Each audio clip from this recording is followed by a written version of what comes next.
Good morning. I'm Natalie Hadley with your KQNK News, brought to you by Firebolt Ag, LLC, serving all of your chemical and fertilizer needs. If implemented, a program available in Kansas could provide meals for thousands of children across the state, as Kansas is one of 37 states to opt into a summer food program that was created to give qualifying families money for food over the summer. And if finalized each month during the summer, the program will provide families with $40 per child. Haley Kotler with Kansas Appleseed said the program would benefit families throughout Kansas. She said what they do know is that kids are getting free and reduced price lunches at school during the year, but when summer comes around, they may not have access to healthy nutrition. And the increased food insecurity that comes with children out of school adds urgency to the issue. She stated that she receives so many more emails during the summer from parents figuring out where they can find food for their kids and how they can get those resources. Families of children on free or reduced lunches who think they may qualify for the EBT program can reach out to their school district or the Department for Children and Families to see if they qualify for SNAP food benefits. Bird flu has been identified in 2 commercial dairy operations in Kansas and another in Texas, and the Kansas Department of Agriculture said as far as they know, this is the first time dairy cattle have tested positive for the virus. The Kansas Department of Agriculture said there's no concern to the commercial milk supply as the pasteurization process inactivates any bacteria or virus, though there are still questions about how avian flu is spreading to cattle, and the Kansas Department of Agriculture said they're still in the early stages of finding out. They said right now 10% of cows and dairies that have reported the outbreak are showing symptoms of bird flu. The flu isn't very serious in cows. There's a very low death rate, and they typically recover within about 10 days. There haven't been any indications the virus is spreading from cow to cow. It's believed the virus is only being spread directly from wild birds to cattle. And Kansas Department of Agriculture Animal Health Commissioner Justin Smith said the virus mainly seems to be affecting dairies in the southwest corner of Kansas. For now, the state is working on doing studies on every dairy housing cattle with symptoms consistent with the illness, and those include low milk production and a loss of appetite. Kansas lawmakers are pushing for stronger laws and tougher penalties for drivers who don't pull over because getting too close to roadside service vehicles has proven to be dangerous. On Tuesday, the Kansas State House in Topeka approved a new traffic safety bill that requires drivers to move over in traffic to make room for workers on the side of the roads. And this proposed update to the state's existing move-over laws would include most vehicles with flashing warning lights or where roadside flares are used. This includes any stationary vehicle, as well as tow trucks, utility trucks, and garbage trucks, and they would require drivers to move over and make space for workers to do business safely. The expanded Kansas law will also penalize drivers who use handheld cell phones in construction zones or school zones. This bill now goes to the state Senate in Topeka. Legislators gave final approval Tuesday to a bill that would require Kansas abortion providers to ask their patients why they want to terminate their pregnancies and then report the answers to the state. The Senate approved the bill 27-13 after the House approved it earlier this month, sending the measure to Governor Kelly, who is a strong abortion rights supporter and is expected to veto the bill. However, supporters appear to have exactly the 2/3 majorities in both chambers that they would need to override a veto. At least 8 states require similar reporting, but none of them has had a statewide vote on abortion rights as Kansas did in August 2022. And Democrats are frustrated because Republicans and anti-abortion groups have pursued new rules for abortion providers despite the 2022 vote.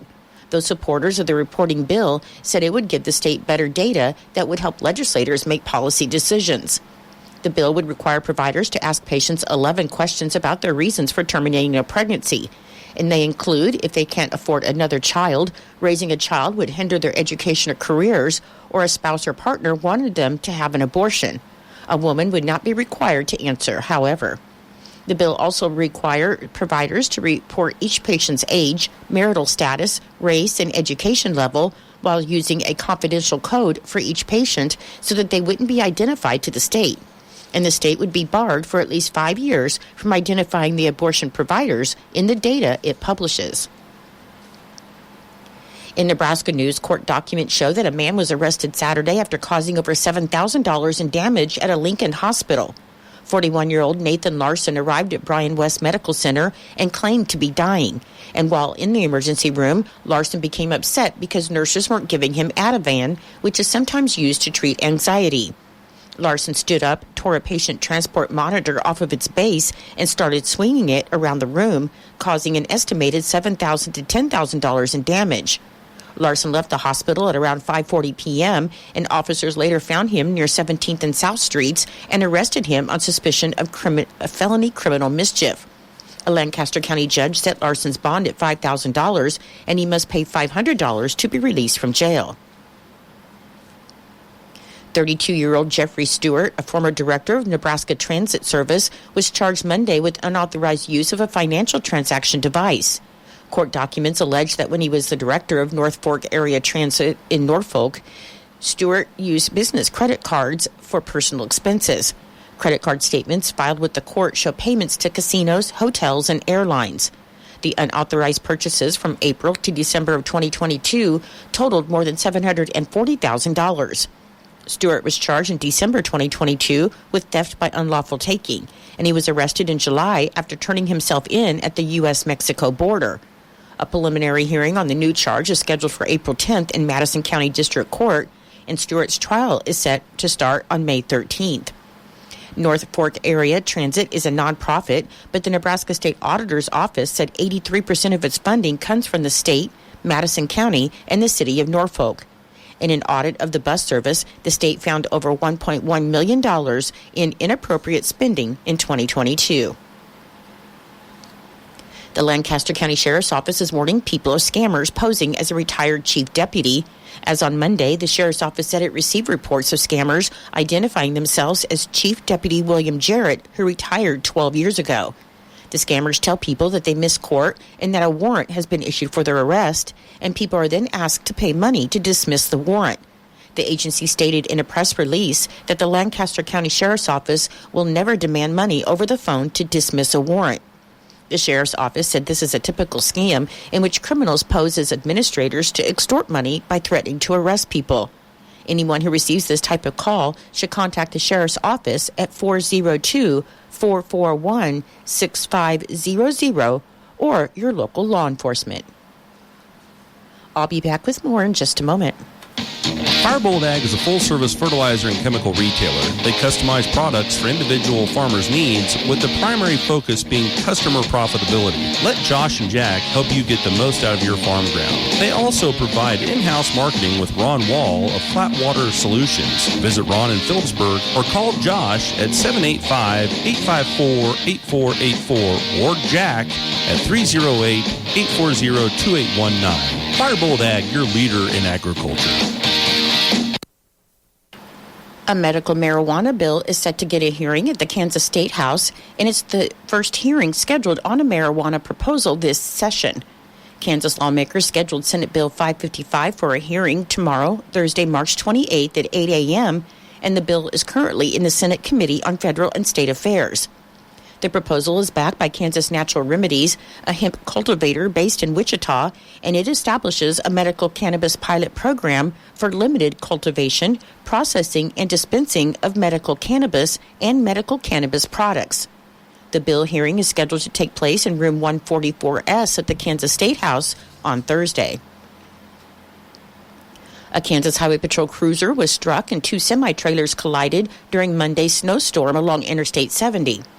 The crash occurred at around 3:40 p.m. in the eastbound lanes of I-70, about 5 miles east of Grainfield, as Kansas Highway Patrol Trooper Thad Wheels was working a prior non-injury crash involving multiple vehicles and was providing traffic control around the scene when a Freightliner semi struck Wheels' parked cruiser.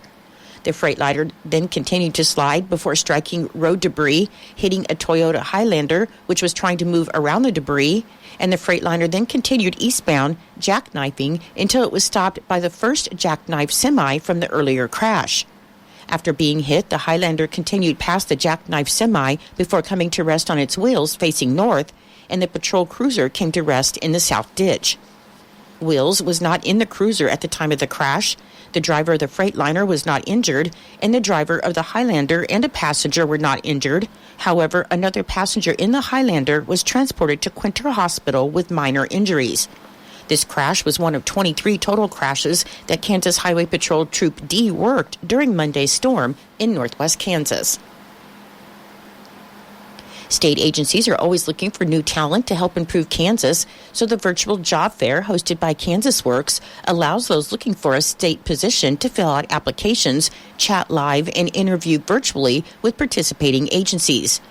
The state agency virtual job fair will be held from 8 a.m. to 5 p.m. today, Wednesday, March 27th, and registration is required to participate in the state agency virtual job fair regardless of your previous participation. The state agency virtual job fair portal features helpful information such as a job seeker training video, a list of participating employers, and channels for attendees to register and log in. And job seekers are encouraged to dress professionally, as employers may request to engage in a video interview. Candidates can participate through any digital device, and for more information on the virtual job fair and how to register, you can visit kansasworks.com. The Kansas Wildlife and Parks Commission, alongside newly appointed Kansas Department of Wildlife and Parks Secretary Chris Kennedy, will hold its next public meeting tomorrow, Thursday, March 28th, at the Topeka and Shawnee County Library Marvin Auditorium in Topeka. The hybrid meeting will begin at noon and conclude once all agenda items are covered. And while all are welcome to attend, interested parties don't need to be physically present to participate. Instructions for participation by Zoom, phone, and live video or audio streaming can be accessed at ksoutdoor.com and clicking on instructions to participate in virtual meeting. During the March 28, 2024 public meeting, commissioners will vote on amendments to big game and wild turkey permit applications to add clarifying language, amendments for fur bearers, open seasons, and bag limits to introduce an extended season for the taking of raccoon and possum by hunting and trapping, and if approved, the extended season would take place annually from the first day of March through the first Tuesday after the second Saturday in November of the same year. And amendments to personal watercraft definition, requirements, and restrictions that define personal watercraft operating requirements and restrictions. Commissioners will then allot time for general public comment on non-agenda items, receive an agency and state fiscal status update, receive a 2024 legislative update, and have a general discussion on trout program regulations to include season length and permit prices and the aquatic species recovery program. Commissioners will conclude the public meeting by hearing workshop items, which are items that may be voted on at a future date, and they include Antelope 25 Series regulations, Elk 25 Series regulations, military deer seasons, new carcass movement regulation, webless migratory bird regulations, and waterfowl regulations. The next Kansas Wildlife and Parks Commission meeting is scheduled for Thursday, April 25th at the K-State Campus College Center Conference Room in Salina.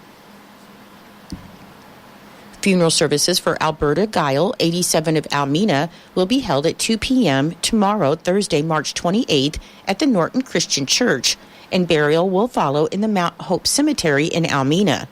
Memorial contributions may be made to the Norton Christian Church and sent in care of Plummer Gobber Funeral Home, 215 West Main Street in Norton, and condolences may be left for the family at plummergobber.com.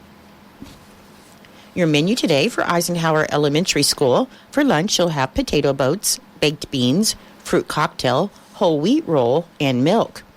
For Norton Community High School and Junior High, your lunch today will be pepperoni pocket, fruit, and milk. And for Northern Valley Schools, your lunch today will be mac and cheese, meatballs, roll, vegetable, and fruit. I'm Natalie Hadley. Your KQNK News was brought to you by Firebolt Ag, LLC, farmers helping farmers to succeed. You can contact Firebolt Ag today to get the most out of your farmland. Your KQNK weather forecast is being brought to you by Hinkle Termite and Pest Control, your Norton experts for all of your pest control needs. Your forecast for today: there's a slight chance of flurries before 10 a.m. Otherwise, it's going to be mostly cloudy, then gradually becoming sunny with the high near 48 and a south wind of 5 to 10 miles per hour. For tonight, it should be partly cloudy with a low around 26 and a south wind of 5 to 10 miles per hour. On Thursday, it should be mostly sunny with a high near 64 with a south wind of 10 to 15 miles per hour. And on Thursday night, partly cloudy with a low around 34. I'll be back with the rest of your forecast in just a moment. When you've got bugs, we know what a nuisance that can be. Lock 'em out. From Hinkle Termite and Pest Control, Lock 'em Out is our very effective residential insect prevention program.